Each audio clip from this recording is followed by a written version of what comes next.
Hemithyroidectomy and ipsilateral central neck dissection for T1 low-risk papillary thyroid cancer. Single institution retrospective observational study by Giordano et al.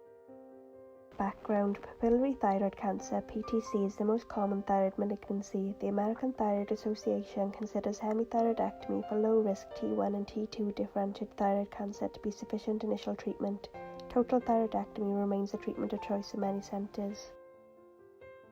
Aims: report the rationale and selection criteria for hemithyroidectomy and ipsilateral central neck dissection in patients with selected PTC and report the surgical and oncological outcomes. Methods: single institution retrospective observational study. Patients with low-risk PT1 PTC who underwent hemithyroidectomy with or without ipsilateral central neck dissection between 2000 and 2018 had their data collected from their clinical notes.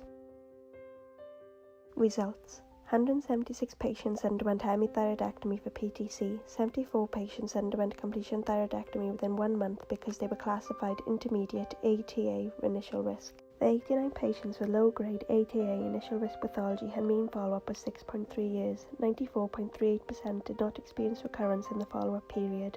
5.62% underwent delayed completion thyroidectomy with or without neck dissection for recurrent malignancy. The median time from surgery to recurrence was 24.8 months. Conclusion: hemithyroidectomy with or without prophylactic ipsilateral central neck dissection is a valuable treatment option in selected low-risk PTC and ensures the low risk of recurrence. Prophylactic ipsilateral central compartment dissection could have a role in improving cancer staging. Accurate ultrasound follow-up is essential to identify local recurrence. To read the full article, please follow the link provided or scan the QR code.